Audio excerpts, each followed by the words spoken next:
స్వాగతం. 24 గంటలు కాదు, ఒక్క సెకండ్ లో మీ ముందుకు. చూస్తూనే ఉండండి నిరంతరం వార్త ప్రసారాలు.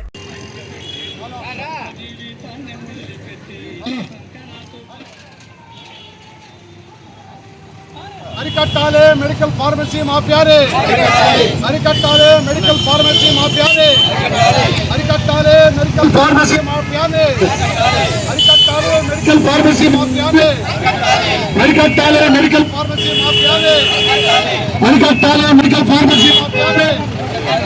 జిందాబాద్ భారత కమ్యూనిస్ట్ పార్టీ, జిందాబాద్ భారత కమ్యూనిస్ట్ పార్టీ. భారత రాజ్యాంగం కల్పించినటువంటి విద్యా వైద్యానికి పొడుస్తున్నాయి కేంద్ర రాష్ట్ర ప్రభుత్వాలు. ఈ రోజున విద్య అనేటటువంటిది ప్రైవేటీకరణ కాపాడిపోయింది, వ్యాపారీకరణ అయిపోయింది. అదే పద్ధతిలో వైద్యం కూడా ప్రైవేటీకరణ వైపు పేదవారికి వైద్యం అనేటటువంటిది అందుబాటులో లేకుండా పోతా ఉన్నది. ముఖ్యంగా ప్రభుత్వ ఆసుపత్రుల్ని నిర్వీర్యం చేసేసి అన్ని విభాగాలు కూడా ఆసుపత్రులు లేకుండా కొన్ని విభాగాలకే పేదవాడి వైద్యం మరింత దూరం అయింది. ఈరోజు కార్పొరేట్ హాస్పిటల్ ఫీజులు ఒక హాస్పిటల్కి ఒక రకంగా, ఇంకొక హాస్పిటల్కి ఇంకో రకంగా ఎక్కడా కూడా పొంతలు లేనటువంటి పద్ధతిలో వైద్యం వసూలు చేస్తున్నటువంటి తీరు. దానికి తోడుగా డయాగ్నోస్టిక్ సెంటర్స్లో కూడా ఎక్స్రేలు తీపించుకోవాలన్నా, ఎంఆర్ఐ స్కానింగ్లు చేయించుకోవాలన్నా, ఏ స్కానింగ్ చేయించాలన్నా కూడా ఒక రకమైనటువంటి నిర్ధారించేటటువంటి నిర్ణీత పట్టిక లేకపోవడంతో డయాగ్నోస్టిక్ సెంటర్స్లో కూడా ఒక దగ్గర వసూలు చేసేటటువంటి వ్యత్యాసంతో వసూలు చేసేటటువంటి పరిస్థితి ఉన్నది. ఇవాళ ఇస్తా ఉన్నాం ప్రభుత్వ ఆసుపత్రుల్లో ఎక్కడైతే వైద్యం మంచిగా ఉండేటటువంటి దాన్ని ఎందుకు మెరుగుపరచట్లేరు అని చెప్పి.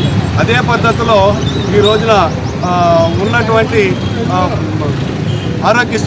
ఆరోగ్యశ్రీ ద్వారా ఎవరైనా వైద్యం పొందితే ఆరోగ్యశ్రీ ద్వారా వైద్యం పొందినటువంటి వారికి సంబంధిత హాస్పిటల్స్కి ప్రభుత్వము నిర్ధారించినటువంటి ధరలకు అనుగుణంగా వారికి ఏ జబ్బుకి ఎంత ఇవ్వాలి అనేటటువంటిది ఆరోగ్యశ్రీ ద్వారా చికిత్స తీసుకునేటటువంటి వారికి ప్రైవేట్ హాస్పిటల్కి ప్రభుత్వం చెల్లిస్తూ ఉంది.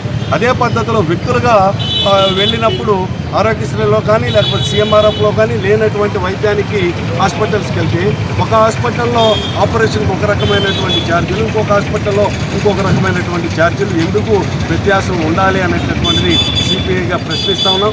అందుకనే ప్రభుత్వం ప్రతి వైద్యానికి కూడా ధరల పట్టికను నిర్ధారణ చేసి అన్ని హాస్పిటల్స్లో ఒక రకమైనటువంటి యూనిఫామ్ ఛార్జెస్ వసూలు చేసేటటువంటి పద్ధతిలో చేయాలని చెప్పి, అలాగే మందులు తీసుకున్నట్లయితే మెడికల్ షాపులో ఎక్కడా కూడా నియంత్రణ లేదు. 10 రూపాయలు ఖరీదు చేసేటటువంటి దాన్ని 10 రెట్లు మెండుగా వసూలు చేసేటటువంటి పరిస్థితి. మన పక్కనే ఉన్నటువంటి తమిళనాడు రాష్ట్రం చూసినట్లయితే ఖచ్చితంగా 5 రూపాయలు మందు కొనుక్కున్నా కూడా మెడికల్ షాపులు బిల్లు ఇస్తారు.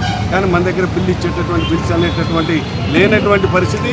హాస్పిటల్స్లో డాక్టర్స్ కూడా జనరిక్ మందులు ఉంటే జనరిక్ మందులకి తక్కువ ధరలకు వచ్చేటటువంటి జనరిక్ మందులు రాసేటటువంటి పరిస్థితి లేకుండా 100 రూపాయలు ఖర్చు అయ్యేటటువంటి ఖరీదైనటువంటి మందులు ఇవ్వటం అనేటటువంటి ఒక మాఫియాగా ఉన్నటువంటి కొంతమంది ఆ రకంగా చేస్తున్నటువంటి విధానం వల్ల పేదవారికి వైద్యం మరింత దూరం అవుతున్నటువంటి పరిస్థితుల్లో భారత కమ్యూనిస్ట్ పార్టీ ఆధ్వర్యంలో ఈ మెడికల్ అలాగే ఫార్మసీ చేసేటటువంటి మాఫియాన్ని అరికట్టాలని ప్రభుత్వం తక్షణం వాటిపైన చర్యలు చేపట్టాలని చెప్పి సిపిఐగా డిమాండ్ చేస్తారు. ప్రజానాట్య మండలి వారు ప్రదర్శించిన మెడికల్ మాయాజాలం నాటికని మీరు అందరూ కూడా చూశారు. ఇవాళ సమాజంలో జరుగుతున్నదంతా కూడా కళ్ళకు దక్కినట్టుగా చూపించాము. ఇవాళ మెడికల్ మాఫియా ఇసుక మాఫియాలాగా, మద్యం మాఫియాలాగా వేటరేగిపోతా ఉంది. ఎక్కడ చూసినా సరే ఇవాళ ఒకటి చెప్తున్నా, కందిపప్పు రేటు తెలుసు అందరికీ, కేజీ ఎంత అని చెప్పి. మినపప్పు రేటు తెలుసు, చింతపండు రేటు తెలుసు, కానీ పలానా ట్యాబ్లెట్ రేటు ఎవరో ఏమి చెప్పలేము.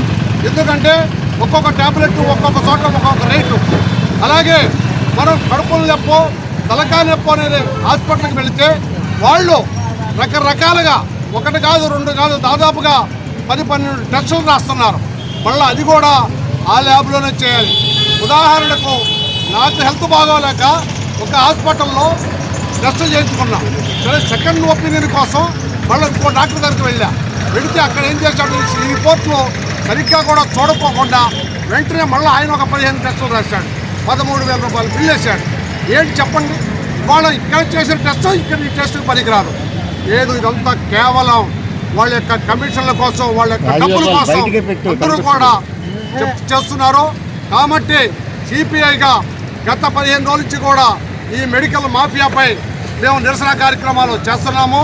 అలాగే మనకు ప్రక్కనే లోటస్ ఉంది, దాంట్లో ఒక మెడికల్ ఏజెన్సీ ప్రభుత్వుడు ఉన్నాడు, ఆయన మీద దాడులు కూడా జరిగినాయి, కేసులు పెట్టారు. కానీ ప్రభుత్వం ఇంతవరకు ఎటువంటి చర్యలు తీసుకోలేదు. ఇలాంటి వాటి వాళ్ళ మీద చర్యలు తీసుకుంటేనే ఈ మాఫియా ఆగుతుంది, ప్రజలు ఆరోగ్యంగా తిరుగుతారు. లేకపోతే ఎందుకంటే ఇవాళ దేన్నైనా వెనకడుగేస్తారు కానీ ఆరోగ్యాల గురించి మాత్రం ఎవరు వెనకడుగు వేయలేరు. కాబట్టి వేలకు వేల డబ్బులు ఖర్చు పెడుతున్నారు, అయినా కానీ సరైన వైద్యం అందట్లేదు. కాబట్టి సిపిఐగా మేము చేసే ఈ పోరాటం ప్రభుత్వం ముందుకు వచ్చి వెంటనే ఈ యొక్క మెడికల్ మాఫియాని అరికెట్టేందుకు గరుడ ఆపరేషన్ కూడా చేపట్టారు. ఏమైంది దానికి ఇంతవరకు?